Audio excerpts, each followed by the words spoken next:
This is the Jeweled Oni Mask. Just like a lot of my elaborate 3D jewelry designs, I come up with these on the fly, typically inside of a ZBrush session. Usually I discover very interesting things that I can create during these warm-ups. And the Jeweled Oni Mask, in its most simplistic naming scheme ever, is one of those discoveries. So I guess the best way to keep this simple for myself and for you as well is to just go right into the parameters pane.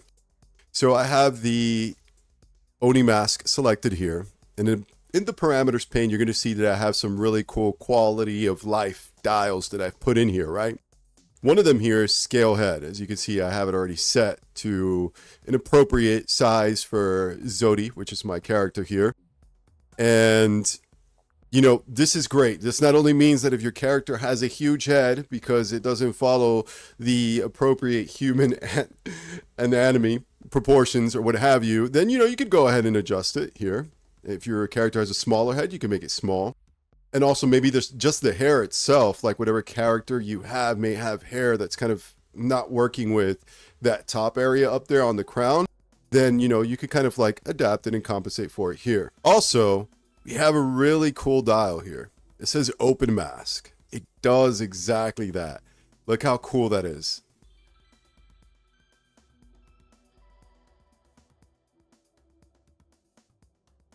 The cool thing is that when you open the mask like that, like, of course, the rigging still works. See? Look how terribly cool that is. Look how painfully awesome that is to look at.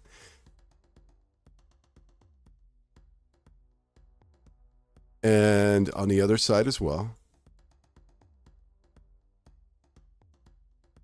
This gets better. So check this out. Like, this visually sells itself, to be frank. But in the features and the functions that I created here, it's a whole cavalcade of treats, right? Because you can use this to create really cool renders and some kind of animation and with a really cool style, right? You know, maybe the character reveals their intent and the mask opens, whatever. But also if your character's face is oddly shaped and maybe starts to clip through the front of the mask, it's all good. You could also use this to adjust it too and adapt it to how unique your character's shape may be. Now, if we see above that, we have another dial that's called lift horns. Lo and behold, spoiler alert, it lifts that region as well. And look how this starts to come alive. It's a beautiful thing. These are the things that interest me. This is where I thrive. And the rigging follows. You could still animate the chains from there if you wish to do so. If we go over here into the hierarchy of the horns, right below it, you'll see that we could just get these and we could just twirl them around. Look how awesome they look. And then that way, you know, like, because of the laws of gravity, you can adjust these to get really realistic results. Let's go back to the parameters pane. So we have other options here. So let's go ahead and reset that. Let's reset that. Say that maybe your character is not evil, or you want your character, or you just want to be able to enjoy the options that come with the Jeweled Oni Mask created by yours truly. You can hide the horns by just hitting that button. And now what you end up getting is just kind of something that's pretty, right? And in this configuration, now you have something that's pretty different, right? It has a whole different personality. Now the hair here is clipping into her head because I sent over to ZBrush this entire scene to make some adjustments for the sake of this demonstration, right? And you may have hair on your characters too that may clip through the design. But and you may not have ZBrush at your disposal like I do, but you can definitely just select the Jeweled Oni Mask and you can scale it here and you can compensate for that. What's cool is that I don't lock or hide the translations, the XYZ, so you could even come through here and grab the Jeweled Oni Mask, raise it, lower it. You know, you could just Adjust it however you want. Let's just bring those back. Bring the horns back. Say that you don't want to have the mask in the front. That's fine. You could just hit that button. Now you've got this beautiful set of horns that are elaborate with all kinds of twists and turns, diamonds, just beautiful things. And now your character's just straight up evil. Or it could be like, you know, she could be like a Lilith type of character, or a succubus, or however you, wherever your creativity takes you, this can go with you too. I made it with that intent. This dress that she's wearing is available via my store. This dress is called the D-Force Sieng Floor dress, which if you watch the best anime ever and probably work of fiction ever, which is One Piece, you know where the Sieng Floor comes from. And by the way, just like everything else I do, this is rigged as well. Look at that, how cool that is. And then because this is D-Force, we can just right click here, go to simulate, and check this out. Look how beautiful that simulates. But this video is not about that product, but yeah, you could go check that out.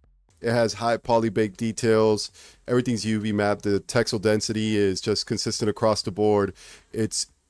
You can't find a single pixel in that. It's just perfect the way that it's all looking. So let's head back to the Oni mask. So with removing the face, now we are just straight up evil, and it looks great. So let's move on to the renders.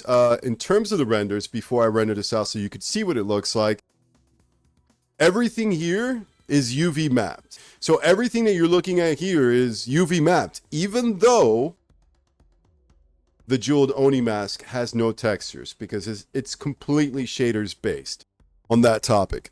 Let's expand here. Every aspect of this Oni Mask has a material zone that I created for it.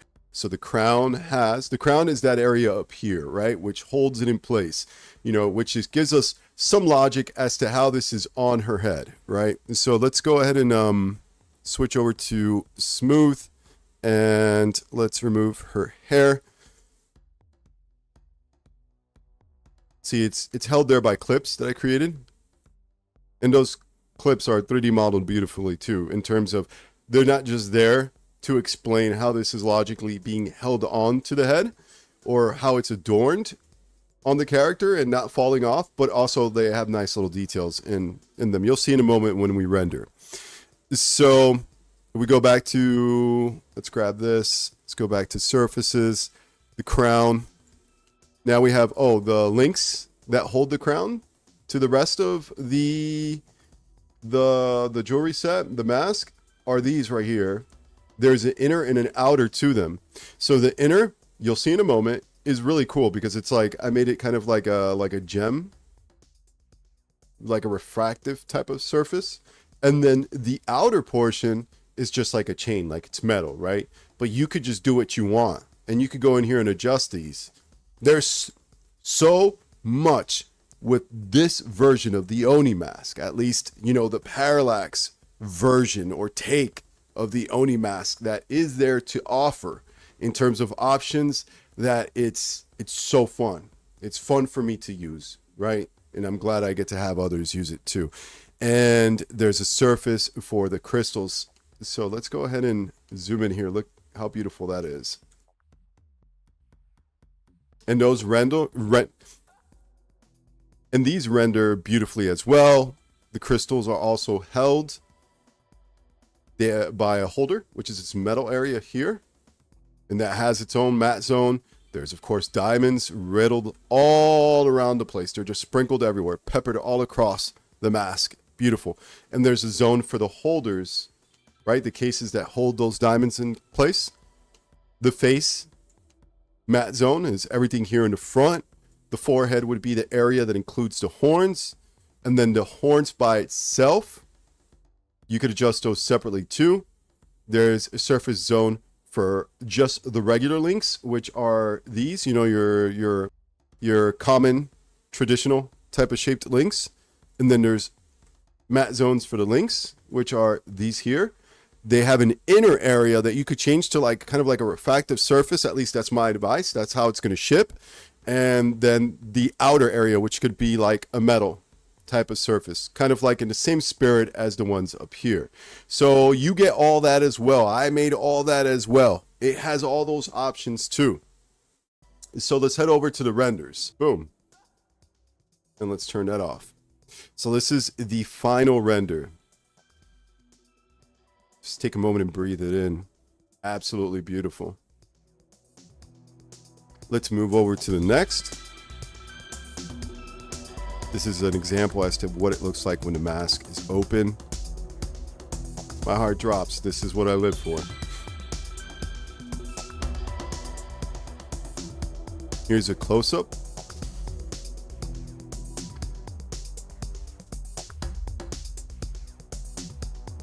And then here's all of this to take in.